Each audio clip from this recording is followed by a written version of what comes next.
So as usual നമുക്ക് നമ്മുടെ Jasmine Gabri കോൺവെർസേഷനിലേക്ക് തന്നെ പോവാം. എല്ലാ ദിവസവും രാത്രിയിൽ ഒരു പ്രത്യേക സമയത്ത് നടക്കുന്ന കോൺവെർസേഷൻസ് ആണ്. വളരെ കൗതുകമുള്ളതാണത്.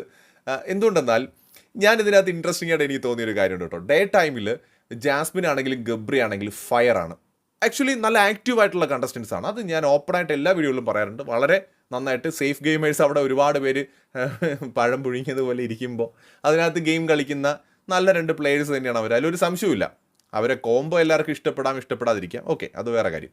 പക്ഷെ അവർ നന്നായിട്ട് ഗെയിം കളിക്കുന്നുണ്ട്. ഗെയിമിൽ അവർ പോസിറ്റീവ് ഓർ നെഗറ്റീവ് അവർ ആക്റ്റീവായിട്ട് തന്നെയുണ്ട്. അത് വളരെ സത്യമായിട്ടുള്ളൊരു കാര്യമാണ്. അപ്പോൾ ഡേ ടൈമിൽ ഇവർ ഭയങ്കര ഫയറാണേ.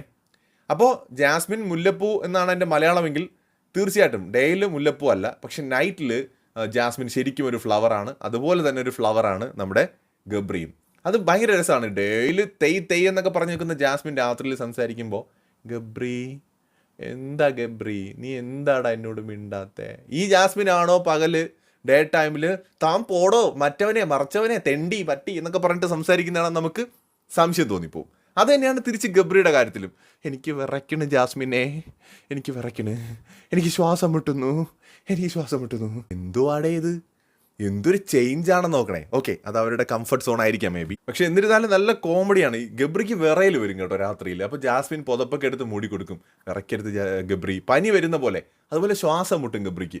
വഴക്കിട്ടാൽ പിന്നെ ഭയങ്കര ഫീലിങ്സ് ആണ്. പിന്നെ നൂന്നിരിക്കാൻ പറ്റില്ല, പോയി കരയുന്ന പോലെ ഇങ്ങനെ കമഴ്ന്ന് കിടക്കും. ഇതൊക്കെ ഡെയിലി നടക്കുന്ന കാര്യമുണ്ട്. സത്യത്തിൽ ഞാനൊരു ഫണ്ണായിട്ടാണ് ഇതിനെ കാണുന്നത് കേട്ടോ. ദിവസം നടക്കുന്ന കാര്യമാണ്. ഇതൊരു രാവിലെ ഉച്ചയ്ക്ക് വൈകിട്ട് ഗുളിക കഴിക്കുന്ന പോലെ, അല്ലെങ്കിൽ രാത്രിയിൽ ഉറങ്ങാൻ പോകുന്നതിന് മുമ്പ് മുഖം കഴുകുന്നത് പോലെ ഇവർ ഉറങ്ങുന്നതിന് മുമ്പ് ഇങ്ങനെയുള്ള കാര്യങ്ങൾ റെഗുലറാണ്. എന്നിട്ട് അവസാനം പരസ്പരം ഒരു ആശ്വസിപ്പിക്കലുണ്ട്, പിന്നെ ഒരു ഉമ്മ കൊടുക്കലുണ്ട്. ഇത് റെഗുലർ ബേസിസിൽ നടന്നുകൊണ്ടിരിക്കുന്ന കാര്യങ്ങളാണ്. ഇത് ഇനി അങ്ങോട്ടുണ്ടാവും. ഇവരുള്ളിടത്തോളം കാലം ഈ സംഭവങ്ങളും അവരുടെ ഒപ്പം തന്നെ ഗെയിമിൻ്റെ പാർട്ടായിട്ട് ഉണ്ടാവുകയും ചെയ്യുമെന്നാണ് എനിക്ക് തോന്നുന്നത്.